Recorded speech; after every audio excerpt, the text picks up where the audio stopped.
So wait for a few of your friends to rejoin the class because they got kicked out due to a recording issue. Then we will start our class.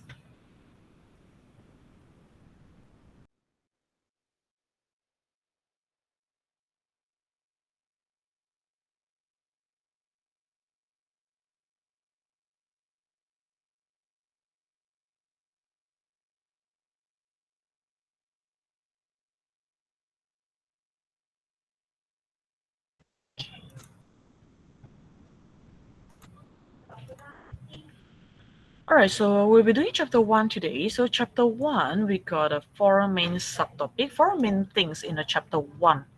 Okay, so chapter 1, the title is electrostatic. So we have electrostatic. So there are four main things in this chapter. First one is what we call force. Okay, electric force, electrostatic force. And then we have a field. And then potential. And the next one would be a potential energy. Okay, so there are four main subtopics in this chapter. Okay, now today we're going to focus on the first two subtopics, which is a force and field. Force and field, they are vector in this topic. Okay, they are a form of vector. Now, what does it mean by vector? When we talk about vector, the things that we must include in our calculation, in our solution, is the magnitude and also the direction. Okay, you need to have magnitude and directions in your calculations, in your solutions.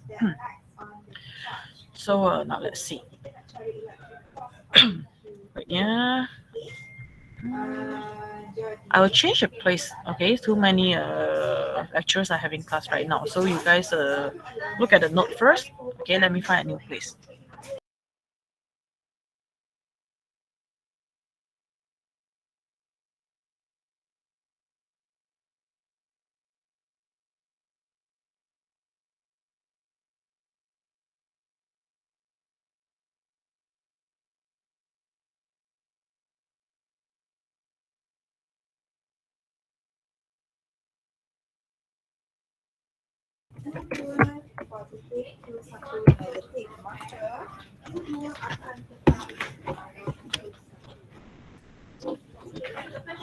Kamu nak pakai ke?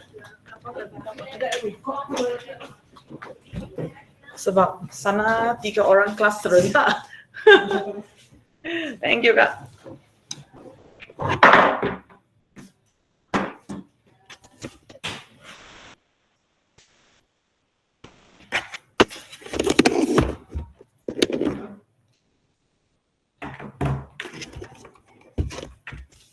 Okay.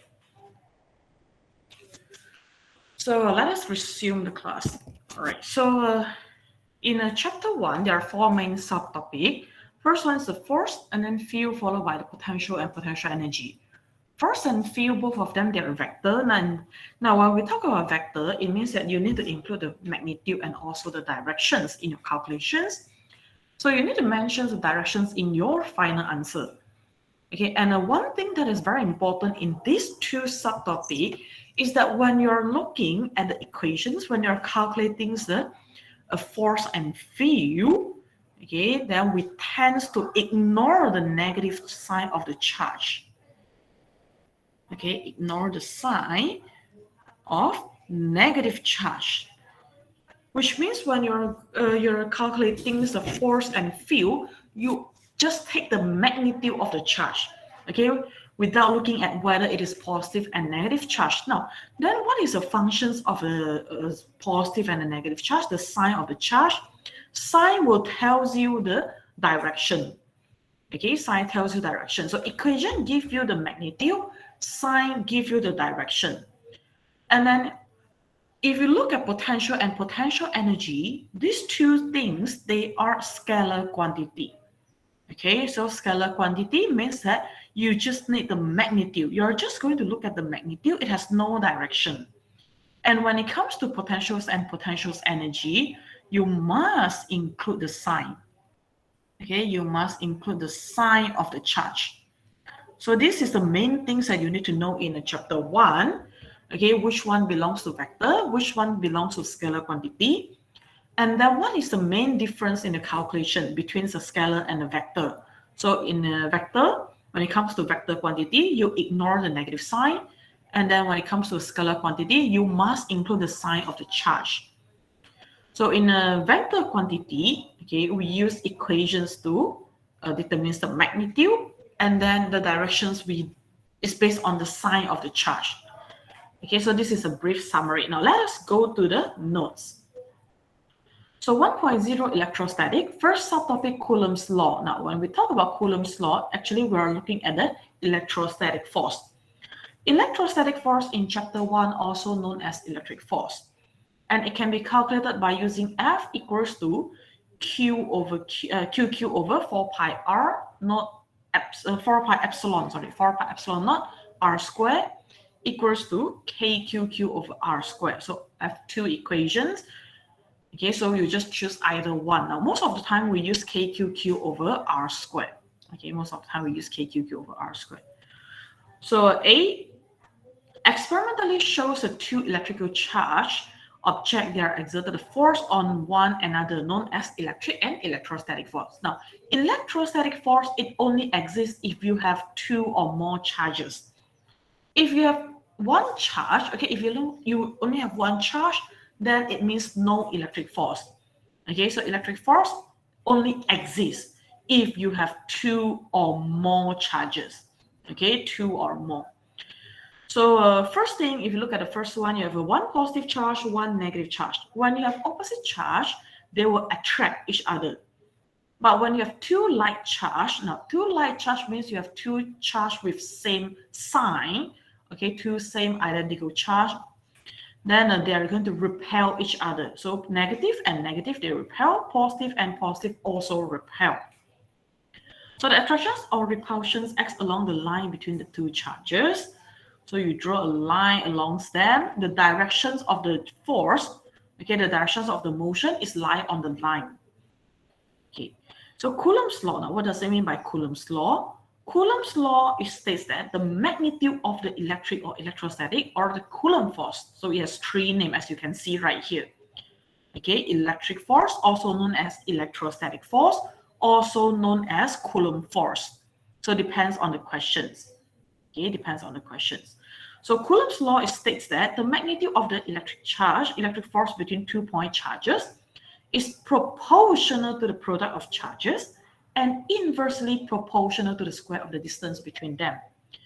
So which means F, okay, based on the first part of the statement, F is directly proportional to Q1, Q2, and then based on the second part of the statement, okay, the second part of the statement, F is inversely proportional to R squared, which is the distance between Q1 and Q2.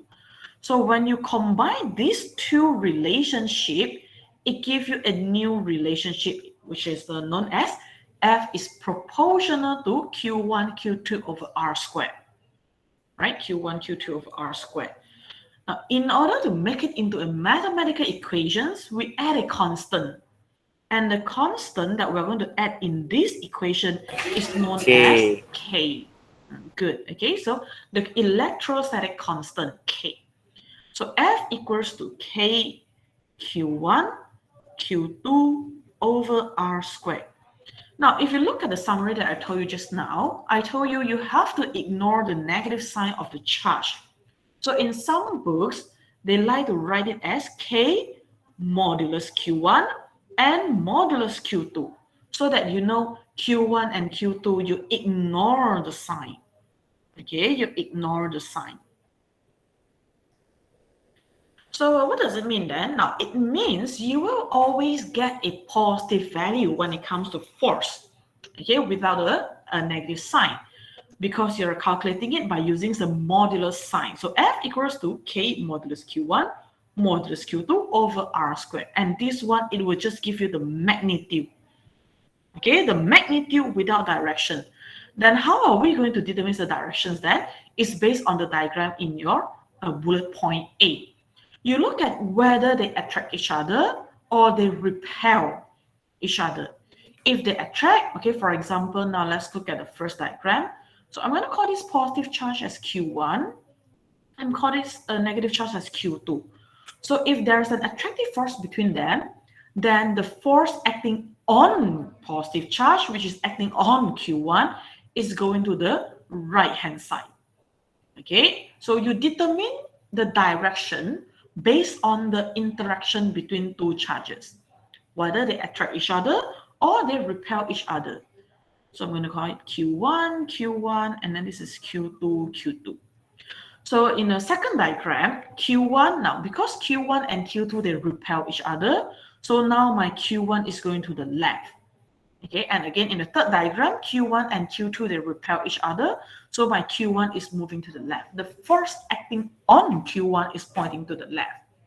So you determine the directions of the force based on the interaction between two charges, whether they attract or repel each other, right?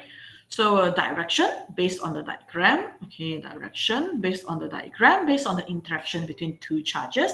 And that is why I told you just now, you must have at least two or more charges in order to calculate the force acting on the object, on the charge, okay, on the particles. So the magnitude can be determined by using these equations. And remember, Q1 and Q2, we use just the magnitude without the sign convention. So we ignore the sign. So electric force now, since you're looking at force, okay, so the unit is Newton. Okay, now I don't like the ways they wrote it in your books, so I want you to make a slight corrections there, a minor corrections here. You shouldn't write it like this, okay? It should be either Newton or kg ms -2, okay? Jangan tulis macam buku Anda. Kalau tulis macam buku Anda, dia akan jadi Newton bahagi dengan kg ms -2. So kita tulis Newton or kg ms -2. So that is how you write it. So while charge is measured in coulombs, okay, so the unit of the charge is coulomb. Okay, this is for charge, and then the force is Newton. So make sure you don't mix up the unit. The sign of the charge can be ignored when substituting into the Coulombs law equation. Why? Because we just use the sign to determine the directions of the electric force. So how to determine the direction? By looking at whether there's an attractive force or repulsive force between the charge, okay, between two charges. So not just now we have electric force. Now we're going to look at electric field. Why is it so important to know whether there's an electric field or not? And how do we know whether there's an electric force or not? So we have to start from one charge. So let's say this positive charge initially is already in the system. Okay, initially it's already in the system. And I'm going to call it point charge. Okay, I'm going to call it point charge. Now I want to see whether there's an electric field around it. What am I going to do? I'm going to use another charge to test it. If I place a charge around it and it experiences electric force, then it means now you're placing the second charge inside the electric field of this point charge. But if I place it at a place where it didn't experience any electric force, then it means it is outside the electric field. Okay, so for example, now I place a charge here. So this is the charge where I use to test whether there's an electric field or not. So I'm going to call it test charge. Okay, I'm going to call it test charge. So test charge, usually we move it around, we add it into the system afterward. Okay, initially it's not in the system. Usually, okay, usually in our question. So test charge is the charge that you added into the system afterwards, or you move around to test different value to see what happened. So initially I place a test charge here and nothing's happened. Okay, nothing's happened. No force is being experienced. So I would say now this test charge is being placed outside the electric field of point charge. So what I'm going to do next, I'm going to move this test charge closer to my point charge. For example, I move it here right now. Okay, so this is my test charge, still test charge.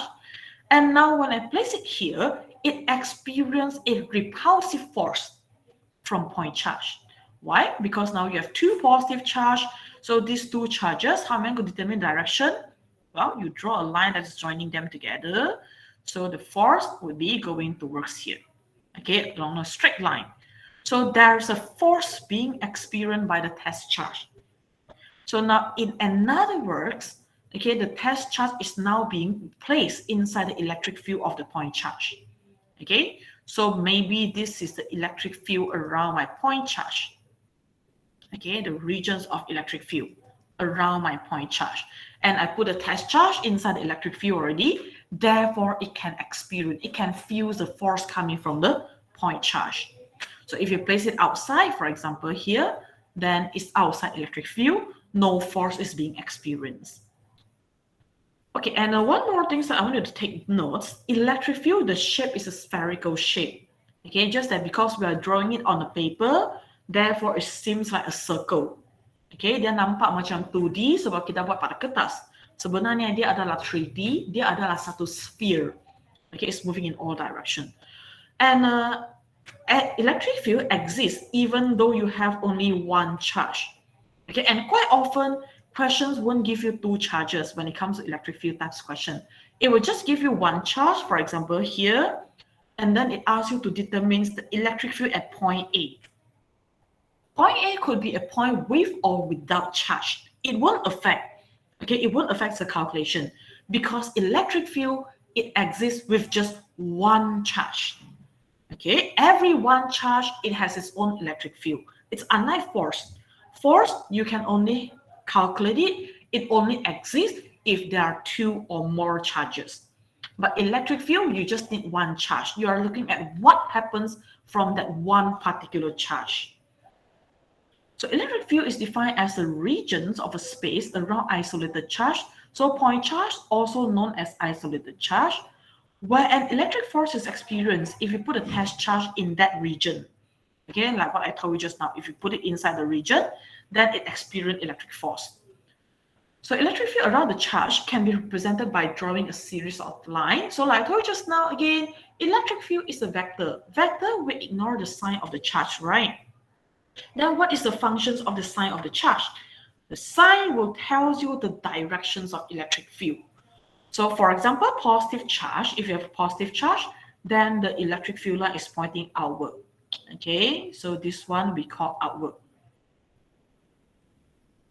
If you have a negative charge, then the field line is moving inward. Okay, in all directions. It doesn't matter whether you're looking at the point on the right-hand side, the point on the left-hand side. Okay, all of the line must be pointing towards the negative charge or must be coming out from the positive charge.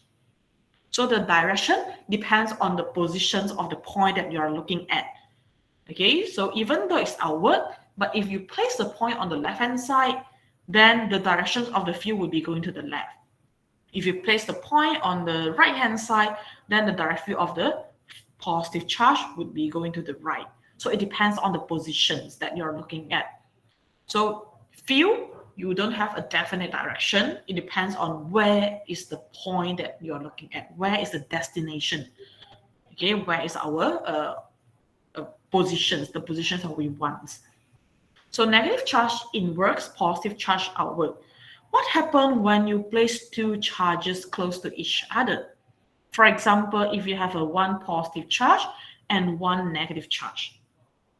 So if you put one positive charge and one negative charge together with an equal charge, okay, equal magnitude. So for example, 1 coulomb and 1 coulomb. Then the field will be leaving positive charge and entering negative charge, coming out from positive and going into negative charge. What if you have two equal positive charge or two equal negative charge? So if you have two alike charge, then the line will never touch each other. Okay, they won't overlap.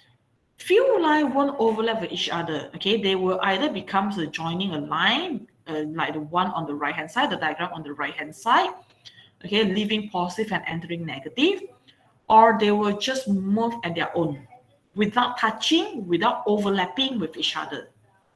So if you have two equal positive charge, okay, now usually we will draw a dotted line here, okay, to show that the line will never touch each other. The field line from positive charge on the left will never touch or overlap with the line from the positive charge on the right hand side. Okay, so they will never touch each other. And then if you look at the books, usually the books, they will give you one more point at the middle. This is what we call neutral point. Okay, neutral point, where it has zero electric field. Okay, total cancellations is happening at here. So this is what we call neutral point. Okay, kalau kamu tengok buku rujukan, biasanya dia ada titik ini. Okay, now, just now we were looking at what happens to the field line if you are looking at two charges with the same magnitude. What if you have two charges with different magnitude? For example, here. Now you have two charges with different magnitude, one with Q and one with the 2Q, means 2 times of the magnitude of the negative charge. So in that case, okay, if you have two unequal charge, then you have to be careful with the numbers of line. Two equal charge, then they will have same amounts of line. For example, you look at the diagram here, okay, the third diagram.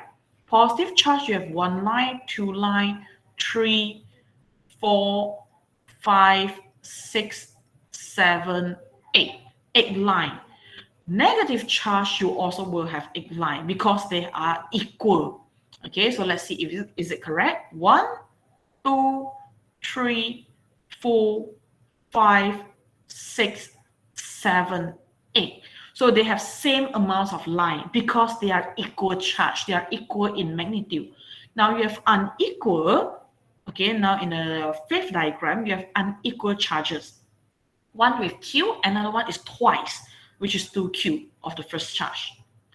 So in that case, the numbers of line, okay, will become double as well. So for negative charge, now you have 1 line, 2, 3, 4, 5, 6 line. Q come with 6 line, 2Q must come with 12 line. Now let's see whether we have 12 line here. So 1, 2, 3, 4, 5, 6, 7, 8, 9, 10, 11, 12. So yes, it's true, okay? So in other words, we say that the numbers of line is proportional to the magnitude of the charge. Okay, so numbers of line is proportional to the magnitude. Okay, magnitudes of the charge. So if you have 1Q, okay, you use 6 line to represent 1Q, then 2Q must have 12 line. 3Q must have 18 line. 4Q, 24 lines.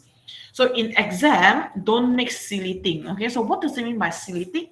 Some students, they use 12 line to represent 1Q. Then if you have 3Q, you have to draw 36 line and you have to count it. Why? Because in exam, examiner will count every single diagram. Okay, will count the numbers of line in every single diagram. So even if you have just 1 line missing, you'll still get it wrong for that answer. Okay, even if you're just 1 line missing. So don't use too many lines. Okay, 4 to 6 should be enough for 1Q. Okay, 4 to 6 should be enough. So don't just write 2. Don't give a too few line, and also don't give it too many lines. Okay, kalau kamu guna 1Q, guna 12 line untuk 1Q, mati. Kalau soalan bagi kamu Q dengan 4Q. So 4Q kamu kena lukis berapa? 48 line. Dan dalam exam, examiner memang akan kira. Okay, dia akan kira setiap satu. So kalau kurang 1 line, kamu akan dapat salah untuk jawapan tersebut. Okay, and now we have 2 opposite charge parallel plate method. So this is actually one of the example of a capacitor. Okay, the things that you apply in the capacitor. Okay, this diagram, I don't quite like it actually. Why? Because in the exam, usually we draw parallel line in between the plate. Okay, so you have a 2 plate. Okay, you have 2 plate. Okay, this is positive plate, let's say, negative plate. So we will draw a straight line. Okay, straight line. Straight line in the middles. Okay, in the middles. And then at the edge, slightly curved. Okay, edge ada sedikit curve sahaja. Tengah-tengah punya semua straight line. And one thing that you have to be extra careful when it comes to sketching the diagram, the distance between the lines should be approximately the same. Okay, lebih kurang sama. Because the electric field line in between 2 plates, they are uniform. So when they are uniform, means that they are parallel to each other. The distance between the lines should be approximately the same. Okay, so this is the last diagram that you have to know. So we have 6 types of a diagram. Okay, 6 types of possible situations. So you need to know how to sketch the electric field line for all of them. Okay, so the directions of electric field is a tangent to the field at that point. Now, what does it mean? Okay, what does it mean? So let me choose one diagram. So if you look at this 5th diagram, okay, I'm going to erase here first. How am I going to know the directions of the field line? Now, it's a curve. Okay, it's a curve. So you look at the tangent. So let's say at this point, okay, the tangent of the line is this one. Okay, it's just touching the line at one point. It is perpendicular to the curve. So this is the directions of the line. Okay, this one represents a direction. This arrow represents the direction. So if you recall, what does it mean by tangent? In Sem 1, we have seen it in Chapter 6. For example, if you have a circular motion, this is a circle. Tangent means that it is a point, a line that is touching the circle at just one point, and it is perpendicular to the radius of the circle. Okay, so this is what we call tangent, and this line represents the direction. Okay, this straight line, it represents the direction at this particular point. Okay, at this point. So every single point, they have their own direction. Okay, every single point, they have their own direction. So that is what we call tangent. Okay, you're just touching the circle, the line at one point. So that is a tangent.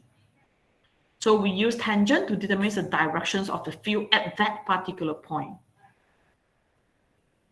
Okay, next one. Right, now we're going to see how to calculate. Since we know how to determine the directions already, now we want to see how to calculate the electric field strength. Okay, it has quite a few names that you have to know. Okay, sometimes they call it electric field strength.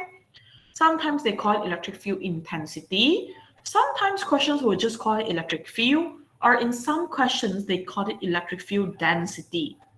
Okay, so they all mean the same thing. Semua merujuk kepada benda yang sama. Okay, soalan boleh panggil anda kira electric field, kira electric field strength, kira electric field intensity, kira electric field density. Semua merujuk kepada benda yang sama, yaitu E. Alright? So electric field strength is defined as the electric force per unit positive test charge. Per unit positive test charge. Okay, in the definition, we refers to the positive test charge. Test charge could be positive or negative, just that in this definition, we are just going to use positive test charge. Okay, test charge boleh ada positif, boleh ada negatif. Cuma di soalan ini, di definisi ini kita guna positif. So mathematically, E is equals to F over Q naught. Okay, mathematically, E is equals to F over Q naught. And remember, E is a vector, F is also a vector. So E and F, both of them, they come with direction. Well, of course, in the calculations, you can just ignore the negative sign as usual. Okay, you just ignore the negative sign. I will tell you how to determine the directions in a bit. Okay, in a moment. So in the previous subtopic, since we know that F is equals to KQ Q naught, which is Q1 Q2 over R squared. So if you sub it into the equation, okay, eventually you will obtain another equation called E equals to KQ over R squared. Now, if you look at these two equations, okay, if you look at these two equations, there's a main difference between these two equations. Where the first equation, it uses Q naught, and the second equation, it uses a capital letter Q. So what is the difference between these two symbols? When it comes to small letter Q, Q naught means that you are looking at test charge. Okay, and test charge, usually the magnitude is very small. Okay, and the reasons why we call it test charge is because when you place it in the questions, in the system, it won't affect anything. Okay, the effect is very, very small that can be ignored. Okay, it won't change the system. Okay, it won't push the isolated charge away. It won't push your point charge away. Okay, we just use it to test what happened to test various things in the electric field. So usually test charges come with a very small magnitude, and then the isolated charge or the point charge is a capital letter Q. Okay, this is your point charge or isolated charge. And this one usually it refers to the charge that already existed in the system when we look at the questions. Okay, yang awal-awal sudah ada dalam soalan kita, biasanya itu adalah kita punya point charge. Yang kita tambah kemudian atau yang kita gerak-gerak dalam soalan itu, biasanya kita anggap dia sebagai test charge. Okay, biasanya lah kita buat begini. Okay, that is the assumption. Okay, so E is the magnitude of electric field strength. K is a Coulomb constant. Q is the magnitude of a point charge, and then R is the distance between 2 points. Okay, which is your charge and the point that you are looking at. So remember, Q naught is the test charge, and then Q is the point charge. Okay, now in this first equation, definition, the Q naught is positive test charge. But in the calculation, you can have negative test charge. Okay, so di sini dia tulis positif sebab apa? Sebab dia buat jadual ini berdasarkan definisi. Okay, tapi dalam pengiraan dalam soalan, Anda boleh ada soalan yang guna negative test charge. Okay, so next, let's see. So the unit of electric field strength, since you use F divided by Q, so it is NC negative 1. Okay, or another one is Vm negative 1. That is the unit for electric field strength. The sign of the charge again can be ignored when substituting it into the equation. And it is a vector quantity, therefore you need to know the direction. So how to know the direction? By sketching electric field diagram. Okay, electric field diagram. Now, if the question asks you to sketch electric field diagram, then you have to sketch the diagram like the one as shown in above. Okay, as shown here, right here, this table. But when it comes to calculation, we don't use the diagram in this table. Okay, we just make a simple diagram like the one in this diagram. Okay, the one right here. So this is the diagram that we use. Okay, this is the diagram that we use in our calculation. We just want the vector. We don't want the complete field diagram. Okay, kita tak ambil complete field diagram. So dalam pengiraan kita buat diagram begini, tapi kalau kamu ada soalan yang berasingan yang suruh Anda, yang minta Anda buat electric field diagram, Anda kena buat macam jadual di atas. Okay, Anda kena buat macam jadual di atas. Okay, now let's see. So there's things that I want you to take note. Okay, now just now in the definition, you were looking at positive point charge. But like I told you as well, you could have a negative test charge. So how is it going to affect our questions? How is it going to affect our results? So if you have positive test charge, okay, if you have a positive test charge, then your vector F and vector E, they are always pointing towards the same direction. Okay, F dengan E kamu, dia akan menghadap ke arah yang sama, as shown in the diagram here. So first case, you have positive test charge with a positive isolated charge. So both E and F, they are going to the right-hand side. Second question, negative isolated charge, positive test charge. So both E and F, they are going to the left. It is because you have positive test charge, therefore we know E and F, they are heading towards same direction. Okay, now it's very important to know this concept, yeah, because sometimes you might have questions. Okay, maybe you have questions with electric field at an angle, so you cannot simply describe the directions to the right or to the left like the one shown in this diagram. But because there's an angle, and sometimes you might not know the angle, so how are you going to describe the direction? Since force and field is a vector, you need to describe the directions, right? So you just tell the examiner that now F and E, they are both pointing toward the same direction. Okay, so kadang-kala soalan cuma bagi Anda nilai, so mungkin dia bagi kamu electric field towards certain direction, tapi Anda tak tahu angle dia, dia bukan ke kanan, bukan ke kiri, bukan ke atas, bukan ke bawah, dan Anda tak ada angle. So, macam mana kamu nak describe directions kalau begini?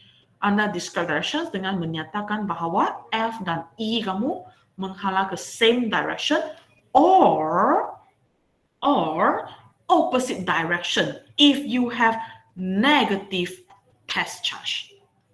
Okay, if you have negative test charge. So negative test charge F and E, they are heading toward opposite direction. Okay, opposite direction.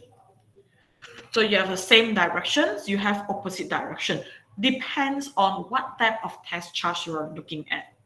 So it is very important, especially when it comes to the first equations here, the equations for definition of electric field. Okay, especially when it comes to this equation, then you have to be extra careful with the test charge. See whether it's positive or negative test charge. Then from there, you then determine the directions of electric field and electric force. Okay, and one last thing that I want you to take note is that the definition for electric field is this one. E equals to F over Q naught, okay? Not E equals to KQ over R squared. This one is just an equation, okay? I would say an alternative equation for you to calculate electric field. But this, the first one is definitely the definition. Okay, this is a definition. This is not definition. So it's a very common sin mistake in the exam. Okay, pelajar sentiasa salah tulis definisi. First one adalah definisi. Yang kedua cuma satu alternative method untuk Anda kira electric field for a point charge. Okay, electric field of a point charge. So that's it. Okay, that is a 1.1 and 1.2. So now I give you a few minutes. Okay, I give you a few minutes to tidy up your note before we proceed to the questions. Okay, saya bagi Anda beberapa menit untuk catat maklumat-maklumat penting. So lepas ini kita akan tengok soalan pula. Okay, kita akan tengok soalan pula. So yeah, this one. So you just tidy it up before we proceed to the question. Okay, bagi Anda sekarang 241, kita sambung balik pada 245. Okay, we'll continue again at 245.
Okay, so far so good.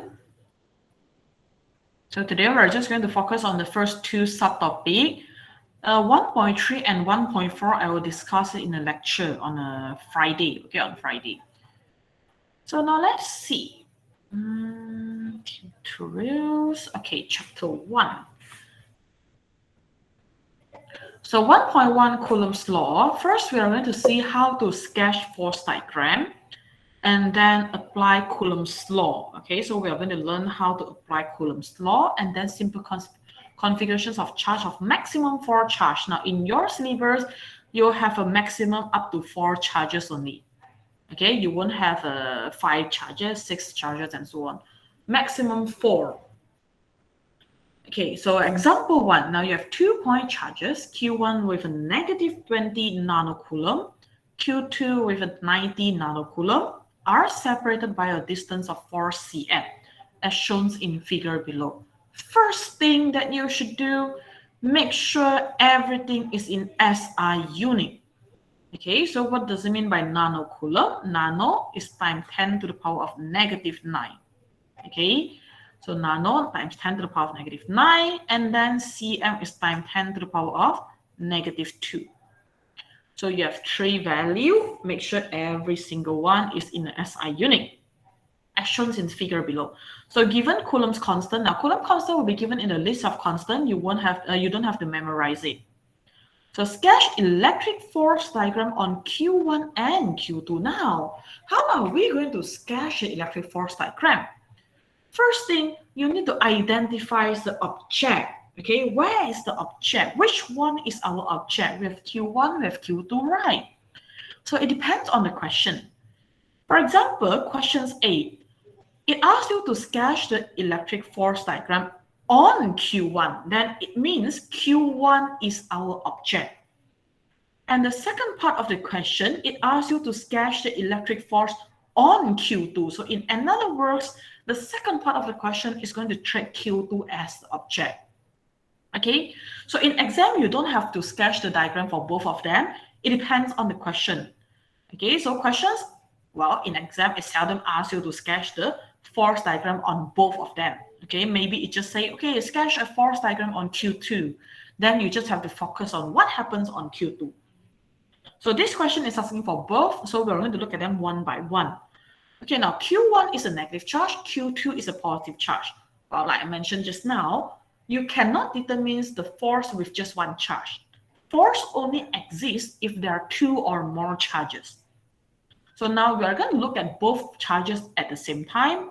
Q1 negative, Q2 positive. Negative, positive, there's an attractive force in between them.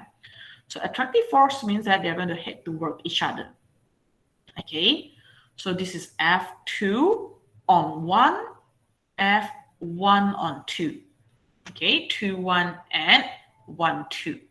So now that I have the force diagram, next thing I'm going to determine. Okay, I'm going to determine which one is for which answer.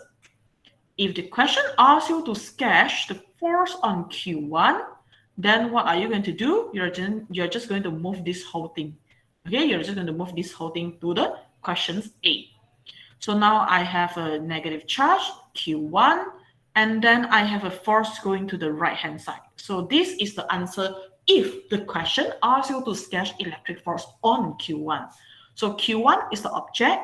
You sketch the force diagram on Q1. If the question is asking for the force on Q2, then you just need this part. Okay, so for Q2, this is your charge, positive charge. This is Q2. So this is the force, F12 going to the left. Done. Okay, so basically that is the answer.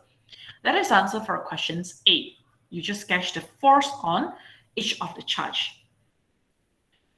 And then questions B. Okay, questions B. It asks you to find the magnitude and the direction of the electric force that exerts on. Okay, now our main focus will be on which charge? On Q2. On Q2 means that you're going to look at the green color diagram. Okay, you're going to look at the green color diagram. That is the object for our questions B1. So this one, Q2. We want to find the force exerted on Q2 and we want to determine the direction. So obviously, based on the diagram given, we have the directions already, which is to the left. How are we going to calculate the force then? Now, Q1 and Q2, there's an attractive force between them. So this attractive force, okay, because it is a force exists due to both charges, therefore attractive force between them is equals to F21 and it is equals to F12. They have the same magnitude, which means it can be calculated by using KQ1 Q2 over R squared. So F12 is equals to KQ1 Q2 over R squared. You plug in the value as usual, you do it by yourself here. And then the final answer is 1 times 10 to the power of negative 2. Okay, 1 times 10 to the power of negative 2 Newton. So this is the magnitude. Question asks you to find the magnitude and direction. So you put a bracket behind it. So it is to the left. So how do I know it's to the left? It is based on the diagram. And then for our next question, following questions, calculate the electric force that Q2 exerts on Q1. So now my Q1 is the object. The diagram that I'm going to use in questions number 2 is this one. This is my Q1. So I have this one, F21. Okay, the force exerted on 1. So 2 on 1. So F21 is also equals to KQ1 over Q1 Q2 over R squared. So you have the value and you will get the same magnitude. Okay, you will get the same magnitude. But now it is to the right. Okay, the direction is to the right based on the diagram. And then, okay, I wanted to add one more questions. Okay, questions number C. Find the force. Okay, find the magnitude and direction of the force, okay, of the electric force between Q1 and Q2. Okay, now rather than look at them one by one, okay, either Q1 or either Q2, now what I want is you're just going to look at the system as a whole, okay, the force between two objects. So how are we going to calculate it? Well, same method. F is equals to KQ1 Q2 over R squared. You're going to get the same value, but the way you describe the directions would be different. Since now you're looking at both charges at once, at the same time, okay, and you know that there's an attractive force in between them. So to work each other, okay, to work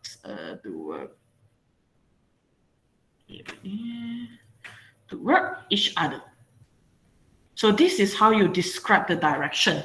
If you're looking at the force between them, to work each other or opposite to each other, okay, away from each other. So it depends on the diagram, it depends on the questions, it depends on the type of charge that you're looking at. So now I know they are pointing toward each other because you have a one positive, one negative. There's an attractive force in between them, right? So I give you 3 minutes to write down, okay, these 3 questions, okay, sendiri tambah satu soalan C. So I want you to take notes. What is the difference between these 3 questions? Even though all of them, they come with the same answer. Okay, so you look at the direction. Okay, you look at how we describe the direction. So 3 minutes for you to write down the answer. So if you have any questions, you may ask.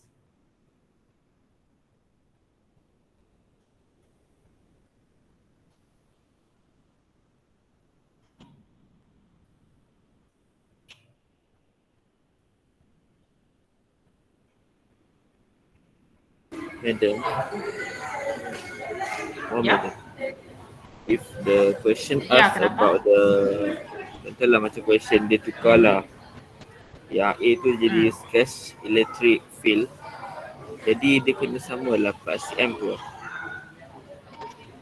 Dia kalau minta sketch electric field, kamu kena sketch macam yang dalam jadual itu. Okay. Okay, so dalam soalan seterusnya pengiraan baru kamu buat macam yang ini punya. Buat satu charge and then lukis arah dia. Okay, buat satu titik, lukis arah dia. So that is the difference.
Okay, so let's see. Next question.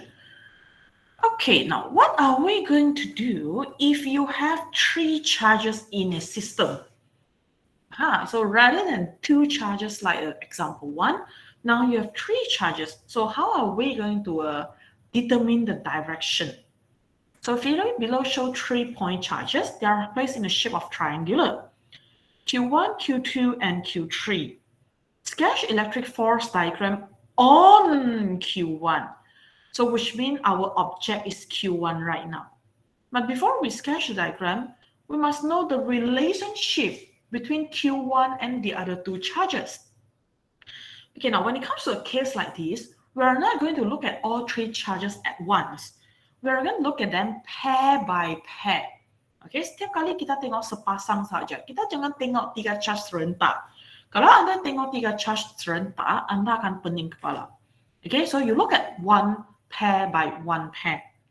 Since our object is Q1, so we want to identify what is the relationship between Q1 and Q2, and also what is the relationship between Q1 and Q3. So let's look at Q1 and Q2. Q1 negative, Q2 positive. There's an attractive force in between them. Okay, there's an attractive force in between them. So this is F21, this is F12. Now, next thing, we want to look at the relationship between Q1 and Q3. Q1 and Q3, both of them, they are negative charge. So negative charge means that there is a repulsive force in between them. So this is F31, this is F13. And since the question tells us that now our object is Q1, so what we want to do, we just want the diagram. Okay, we just want the diagram for Q1. So this is the things that we're going to sketch in the questions A. So now I have a negative charge, and this is Q1, F21. Okay, and then I have a here F31. So since the angle is given, so you need to include angle in your diagram. Okay, angle is given in the question, therefore angle should be drawn in your answer as well. So done, okay, done. That is a diagram for questions A, electric force diagram on charge Q1. So do you have to determine the relationship between Q2 and Q3? No, not really. Okay, because that is not our object, because the question is not asking for a force acting on Q2 or the force acting on Q3.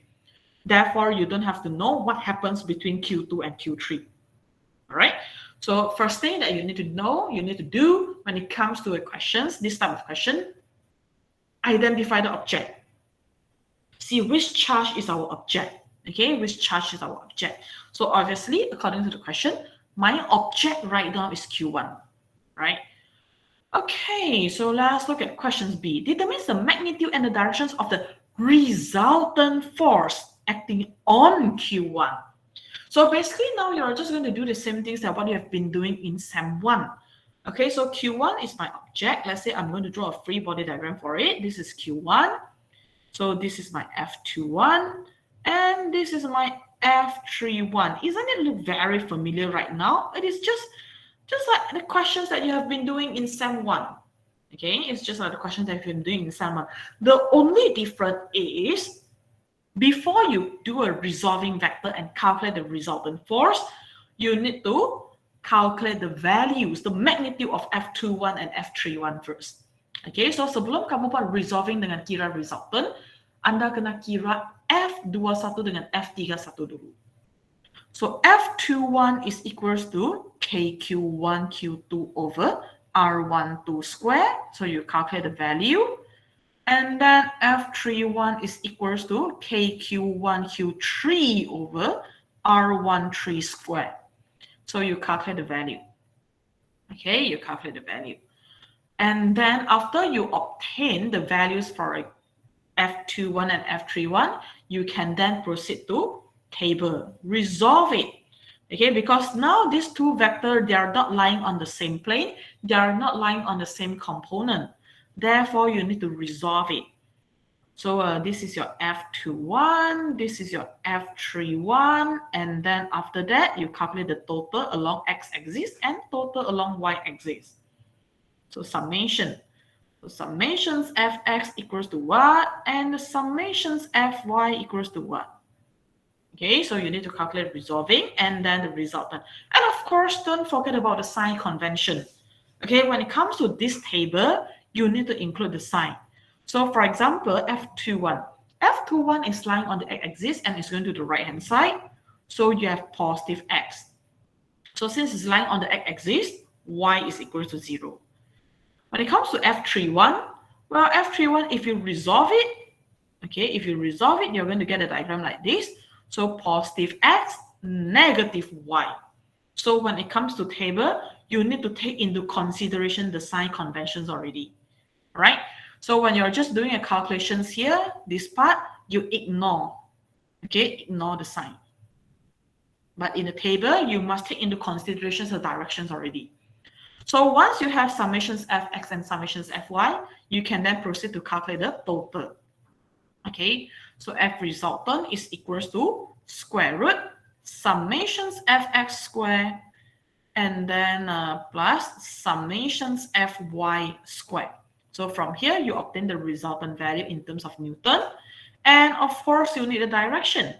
Okay, because the question is asking for direction. Even if the question is not asking for direction, okay, if it asks you to calculate force, then you need to include its direction because force is a form of vector. Okay, so tangent, -1 modulus summations fy over summations fx. So equals to the degree, and then don't forget to describe. Okay, don't forget to describe the positions of the angle. So with just angle itself is not enough. You need to describe the position. All right, so now I give you until 10 past 3 to solve this question. Okay, saya bagi kamu langkah, kamu lengkapkan semua sekarang. And if you don't understand, make sure to ask right now. Okay, because actually it's more like a revision lesson right now. Okay, you're just revised on how to do resolving vector, how to calculate the resultant force. Okay, the only additional step is to calculate F21 and F31. Yang lain sama seperti benda yang kamu sudah belajar di sepanjang sesi SEM 1. Okay, so I give you until 10 past 3 to complete this question before we proceed to next subtopic.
Okay, so semua dapat?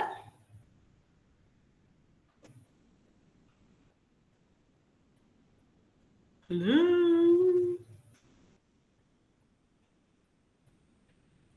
Masih hidup? Belum, madam. Belum. Okay, saya bagi kamu extra sikit masa. Sebab kita cuma tinggal 2 lagi soalan, so we got plenty of time. So take your times and make sure you get the answer. Okay, so all of the value is being given. Just be careful. Now the angle is beside y-axis. Okay, the locations of the angle is beside y-axis. So when it comes to a resolving vector, y-axis we use cos. Okay, y-axis we use cos. So here is a f21. This is f31. Sine 32 degree, f31 cos 32 degree. Okay, so yang mungkin salah punya, salah di cos and sine, and your calculator should be in degree mode.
Okay, dapat dah?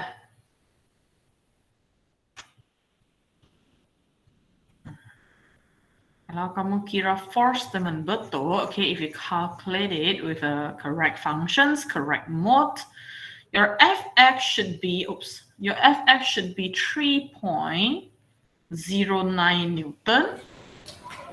And then this one is, yeah, this, oh, sorry, not, salah isi pula. This one should be 1.78 Newton, and then 2.48 Newton. Okay, kalau kira dengan betul. And then 3.09. And here is negative 2.10. Right, if you got everything's correct. So make sure you plug in with the right value. Everything is in SI unit, especially in terms of the charge and also R. You have a microcoulomb, micro, cm, cm. Okay, micro, cm, cm. So make sure everything is in SI unit. Madam, Yep. kalau saya tak bunda macam madam tak apa ke? Kamu tak buat apa? Tak bunda. Tak bundar, jangan Saya jauh sangat. dapat 3.73. 3.73. Okay, tak ada masalah. Okay, by right it should be 4 decimal place dalam dia punya step ini semua. And then sampai hujung sekali baru round up. Okay, good.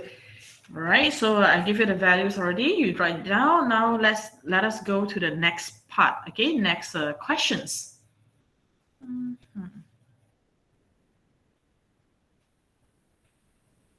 Okay, next one, electric field. First things I want you to do. Okay, please make a correction first.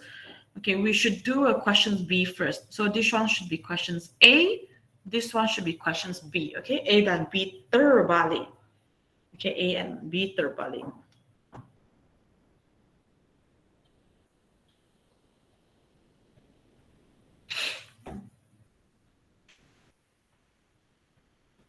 Okay, so catat di sana ya. Kena buat B dulu, baru boleh buat A. So estimate the electric field strength at point X that is 10 nanometer from a gold nucleus. So what happens right now is that now you have a gold nucleus. Now, when you're given a nucleus, so try to think, what is the part that make up of a nucleus? So this is a nucleus. Inside nucleus, there's a proton and neutron. So if you're talking about just the nucleus, then actually it means you're looking at positive charge. Okay, a positive charge. So now you have a positive charge, and then it asks you to calculate a point at the X that is 10 nanometer from the gold nucleus. Okay, so this is your gold nucleus. So which is assumed to be a point charge. Okay, so the atomic numbers of gold is a 79. Now, how are we going to calculate the charge then? Since if you want to calculate the electric field strength, so E is either equals to F over Q naught, or E is equals to KQ over R squared. So which one to use? Now, obviously, it's the second equation. Why? Because we don't have the test charge in these questions yet. So E equals to KQ over R squared, but what is the values for Q? Aha, so this is the questions right now. How are we going to determine the values of Q? So you look at the atomic number. Atomic number 79. Atomic numbers at the same time is known as a proton number. Okay, proton number, so proton, same as neutron number. Yes, well, same as neutron number because you are looking at a point charge. Okay, so N is equals, Q is equals to NE. Now, this E, I want you to take note, okay? E in this chapter, in this semester, it doesn't represent electron. Okay, dia bukan bermaksud electron. It means elementary charge. Okay, dalam kertas constant Anda, in the list of constant, it is known as the elementary charge, in which it refers to a proton and also electron. Both of them, they have same magnitudes of charge. Okay, same magnitude of charge, just that one is positive and one is negative. So in your list of constant, E, it represents elementary charge. It could be proton, it could be electron, not just electron. Okay, so jangan salah faham. E di sini dia membawa maksud elementary charge, dia tak membawa maksud electron. So Q equals to Ne. So N is the numbers of a proton. So we have a 79 proton. So 79 times the elementary charge. Elementary charge, according to the list of constant, is 1.6 times 10 to the power of negative 19. Okay, so from here, we then obtain Q is equal to 1.264 times 10 to the power of negative 17 Coulomb. So now that you have the Q, you can then determine the E. So E equals to KQ over R squared. Make sure your R is in SI unit. Okay, then you should obtain 1.1 times 10 to the power of 9 NC negative 1. Right, so plug in the value and then you should obtain 1.1 times 10 to the power of 9 Newton per Coulomb. Okay, Newton per Coulomb. So the crucial part is this step. You need to know how to calculate the total charge based on the proton numbers given, based on the atomic numbers given. Okay, so from here, you then determine the electric field. Okay, now if you look at questions B, if an alpha particles, now you have an alpha particles arrive at point X. So now you add a particles to point X. Okay, you add a charge. So this is the charge that you added in afterwards. Okay, which means it is a charge that you move around. So what would be the magnitudes of the electric force X on the particles? So atomic numbers for helium is 2. Okay, so from here you can then determine the Q. So how are we going to determine the charge for a helium particle? So helium particles, well, we know He is 4, 2, okay? 4, 2. So yes, so 2 proton, okay, 2 proton. So it is a positive charge. It is a positive charge. So positive charge, what is the Q? So Q for helium is equals to 2E, okay, which is then equals to 3.2 times 10 to the power of negative 19 coulomb. So that is a charge. Oh, actually, I shouldn't use capital letter Q. It should be small letter q. Okay, because it is a charge that added in afterwards. So you can treat it as a test charge. Okay, so it is a test charge. So now you add a test charge at point X, okay, at this point. So we want to calculate the force. So how to calculate the force? Well, we have the electric field already, and now we want to calculate the force acting on the test charge. Okay, so you add it at this point, which means this point charge is going to experience this amount of electric field if you place it right here. So E equals to F over Q naught. So you get an E from questions A, which is 1.1 times 10 to the power of 9 equals to F over 3.2 times 10 to the power of negative 19. C, well, just ignore this. Then you will get F equals to 3.5 times 10 to the power of negative 10 Newton. Okay, 10 to the power of negative 10 Newton. And then how are we going to describe the direction? Well, X, actually, you don't know the exact position. Okay, you don't know the where is the X. So what you can say, okay, same direction as the E. Okay, or you can say E and F, they are pointing towards the same direction. Okay, E and F toward same direction.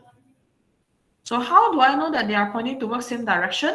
Because I have a helium, which is a positive test charge. Okay, which is a positive test charge.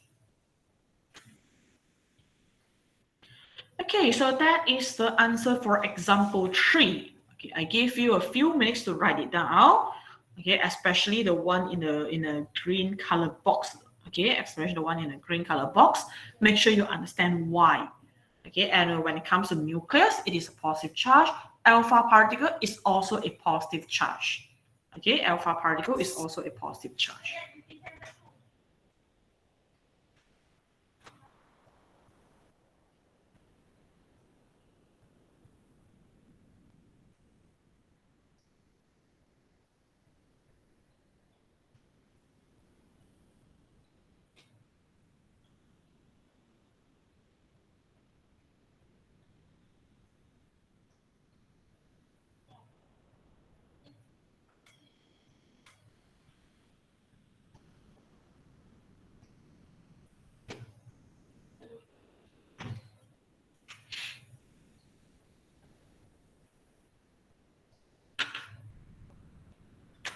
Okay, so the reasons why you can use E equals to 1.1 times 10 to the power of 9 in the questions B, that is because you place the alpha particle at point X. If it's not being placed at point X, then you need to recalculate the value, right? You cannot use E equals to 1.1 times 10 to the power of 9 anymore if the alpha particle is not being placed on a point X. Okay, it's not being placed at point X.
Okay, lagi 1 minit bagi anda catat sebab ini ada maklumat-maklumat yang agak penting. Make sure you don't get confused between Q and elementary charge. Okay, capital letter Q are a test charge, Q not. They are not the same as the elementary charge. Tak semestinya proton sahaja atau elektron sahaja.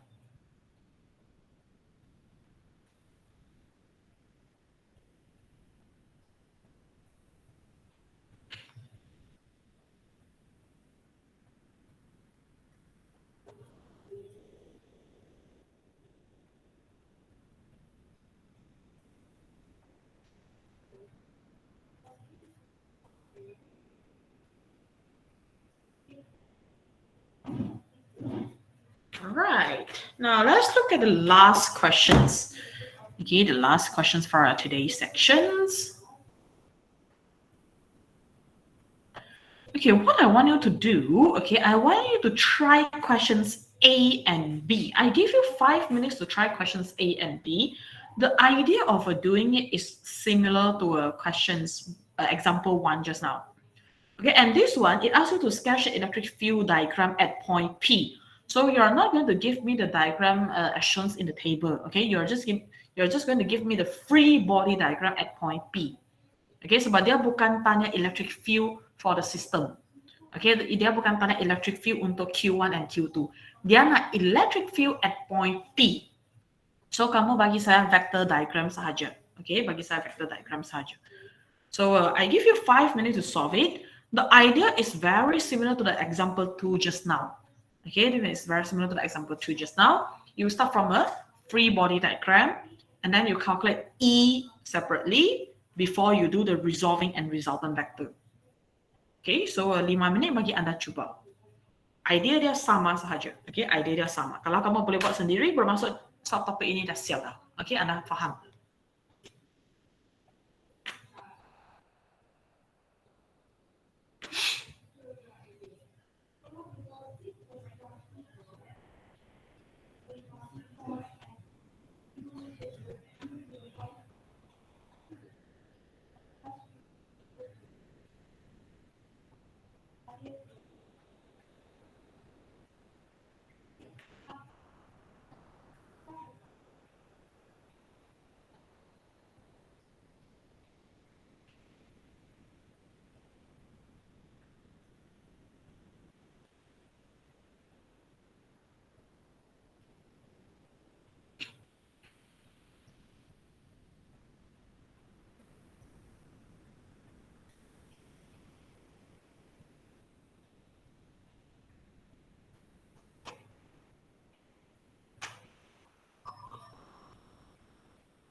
Okay, another 2 minutes. Make sure you try it.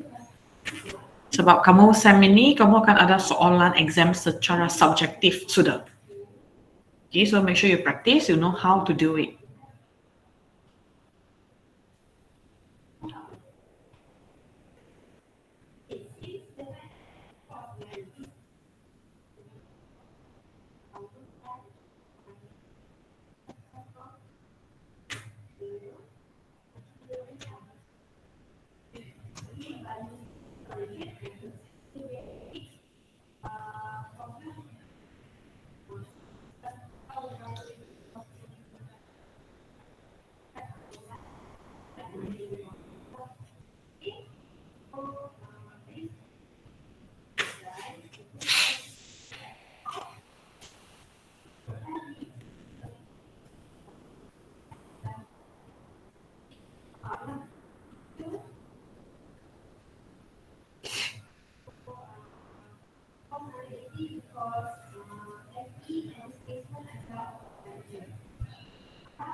Okay, now let's look at how to sketch the electric field strength diagram at point P. So 2-point charges, Q1 equals to -3 microcoulomb and Q2 equals to -5 microcoulomb. They are placed 12 cm and 30 cm from the point P respectively as shown in figure. K equals to 9 times 10 to the power of 9 and m squared C -2. So how are we going to sketch the diagram? So the idea is quite similar to example 2. Okay, just that you have to know, the way we determine the directions of electric field is based on one charge. It is not like force, you need 2 charges, right? So now let's see. Q1 is a negative charge. We know for negative charge, the electric field should be pointing towards the charge itself, right? So from P, you draw an arrow pointing towards Q1. So this is the electric field from charge 1. So this is E1P. Then how about Q2? Again, Q2 is a negative charge. So a negative charge means that the electric field is also pointing towards the charge. Therefore, we draw another arrow from point P towards Q2. So this is my E to P. to P. Good. So from here, you can then crop this out, take it out, and draw it as the answer for questions A. So you have a E1P here, and then E2P towards the other direction. So this is your point P. So done. Okay, that is how you sketch electric field strength diagram at point P. You're just going to look at what happened at point P. Okay, what happened at point P. So you look at them one by one. Okay, you look at them one by one. You look at Q1 and P, what happens between Q1 and P, and then you look at what happens between P and Q2. Okay, so P is just a point, therefore we don't need to determine the force. Okay, it has nothing to do with force. It's just a point. But electric field, it exists with just one charge. Therefore, it doesn't matter whether P come with a charge or not. Okay, what we want to see is just a Q1, the directions of electric field from Q1, and the directions of electric field from Q2. That's it. So now that we have the electric field strength diagram at point P, next we're going to determine the directions and magnitude of an electric field intensity at point P. Well, again, you need to calculate E1P first. Okay, you need to calculate E1P, which is KQ. Well, you're looking at charge 1. Okay, so KQ1 over R1P squared. And then E2P is equals to KQ2 over R2P squared. So you need to calculate the electric field first before you do resolving and resultant vector. Now for this question, it's very simple because both vectors, they are lying on the same axis, which is the horizontal axis, the x-axis. Therefore, you can straight away calculate EP, okay, because electric field at point P, which is equals to, now, E1 is going to the left. So negative E1P plus E2P. Okay, because my 2P is going to the right and my 1P is going to the left. So 1P is a negative value and 2P is a positive value. And of course, when you calculate the electric field here, ignore the negative sign. Okay, ignore the negative sign of the charge. We only take into consideration the sign when it comes to a resolving and resultant vector. Okay, dalam pengiraan force atau field, kita abaikan negative sign. Dalam resolving vector atau kira resultant vector, baru kita ambil kira sign dia. Alright, so now I have a negative E1P plus 2P. So the answer, okay, you plug in the value. Negative 1.3. Negative 1.38 times 10 power of 6. Okay, bagus. Okay, negative 1.38 times 10 to the power of 6 and C negative 1. Now, since you have a negative value, if you remember what I told you in the first semester, you rewrite it in a sentence form. Okay, so the E at point P, okay, E at point P is, you remove the negative sign, you just write out the magnitude 1.38 times 10 to the power of 6 and C negative 1 to the left. Okay, to the left. So now if you look at this statement itself, okay, you have already answered the things that is being asked in the question. You have, you have the magnitude. Okay, you have the magnitude. Magnitude is a value without sign convention. And then you have the direction to the left. Okay, so now you have both the magnitude and the direction. So whenever you obtain a negative value, I would encourage you to rewrite it in a statement form. Okay, I would encourage you to rewrite in a statement form so that so that you have a value, the magnitude, and the directions together. Okay, because sometimes if you just leave the answer in a negative 1.38 times 10 to the power of 6 without describing the direction, okay, sometimes mark will be deducted. All right, sometimes mark will be deducted. So it will be safer to write it in a sentence form. Okay, now let's look at question C. Determine the net electric force exerted on a test charge. Now you're adding a test charge at point P. Okay, so initially there's no charge at point P. Now you add an additional test charge. Okay, this is a test charge at point P. So how are we going to calculate the force? Well, again, since you have the EP already, then you can straight away calculate the force by using EP equals to F over Q naught. Okay, EP equals to F over Q naught. So F is equals to 1.38 Newton. So what is the direction? Well, since you have positive test charge, therefore the direction is also to the left. Okay, so how do I know it's to the left? Because of positive test charge. Positive test charge means that E and F, they are pointing towards same direction. Okay, towards same direction. So saya ada directions untuk E, maka saya juga ada direction untuk F. So if you have a negative test charge, then you will have a force going to the right. Okay, so kalau kamu sendiri nak buat catatan, boleh juga, tak ada masalah. Okay, kamu sendiri boleh buat satu catatan di tepi atau buat satu soalan tambahan di tepi dengan guna Q naught equals to negative 1 microcoulomb. So you will get 1.38, but then it is to the right. Okay, but then it is to the right. Okay, now the questions D. Okay, questions D. The fun questions.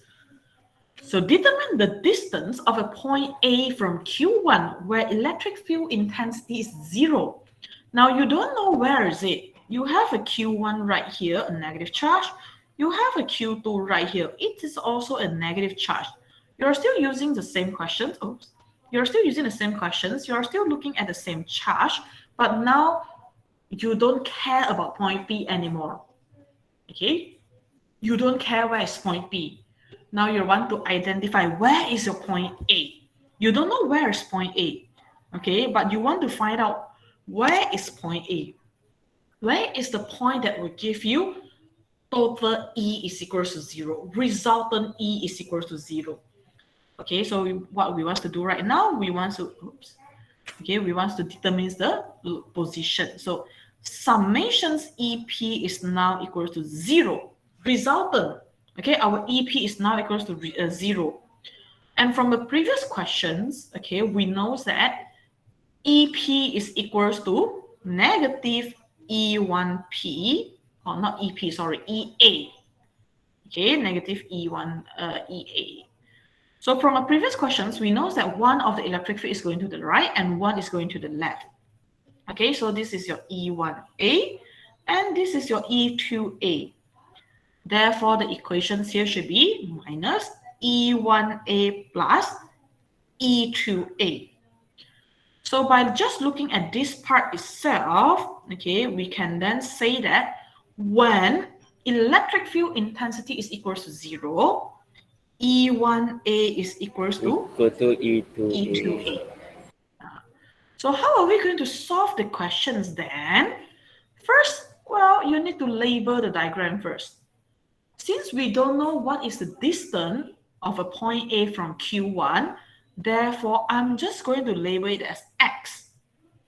And according to an original question, the distance between my Q1 and my Q2 is 42 cm. So this is the information that we have right now. Okay, this is the information that we have right now. We're still using the same system. So from here to here is 42 cm. And then from Q1 to A is an unknown, is X. So I'm labeling as X. So what should I label here from A to Q2? 42 minus X. Good. 42 cm minus X. Don't label it as Y. Okay, jangan label sebagai Y. Why? Because we want to reduce the amounts of unknown in our solution. Okay, the more unknown you have, the harder it is. Okay, so we want to reduce the amounts of unknown. Therefore, instead of using another symbol to represent the unknown value between A and Q2, we use 42 minus X. So now you keep the amounts of unknown at 1. You just have one unknown in your question. Okay, so how are we going to solve it then? So E1A is equals to KQ1 over R1A squared, which is equals to KQ2 over R2A squared. K and K, you can just cancel it out first. Okay, and then Q1 and Q2, you have the value already. So what should we do with R1A and R2A? We expand it first. Q1 over, now R1A is X, so X squared equals to Q2 over, okay, 42 cm. So 42 times 10 to the power of negative 2 minus X squared. Now, when you reach this step, okay, I don't encourage you to expand the equation. What you should do, you square root both sides. Okay, you square root both sides so that you can remove the square in the equation. So jangan expand it. If you expand it, it becomes a quadratic functions on the right-hand side. Then you will bring this whole questions to another new harder level. Okay, so instead of expanding it and make it into a quadratic equations, I will encourage you to square root both sides.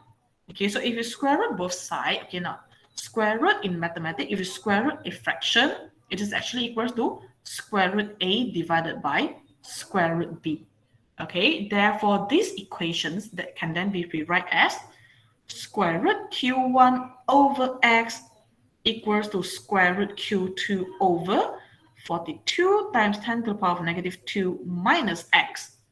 So Q1 and Q2 is a known value. Okay, so you can calculate it by using calculator straight away. After that, you rearrange the equations and determine the values of X. Okay, So ada nilai K, ada nilai Q. So kamu boleh terus tekan calculator. Tak payah buat arrange yang susah-susah. Okay, boleh kira siap-siap dulu. Selepas square root, nilai dia berapa. So if you calculate it correctly, okay, if you do everything correctly, X is equals to 0.183 meter. Good. Okay, 0.183 meter. So this is the final answer. Right? So make sure you know how to simplify questions like this. Okay, kita jangan expand dia menjadikan dia lagi susah. Kita jangan tambah unknown. Kita buat semua dengan ringkas dan senang. Okay, kita ke arah yang senang. Kita jangan susahkan kita punya kehidupan. Alright, so that is the last questions for today's section. That marks the end of today's class. Okay, write it out. If you have any questions, you may ask. If no, that's all for today. Okay, and then, yeah.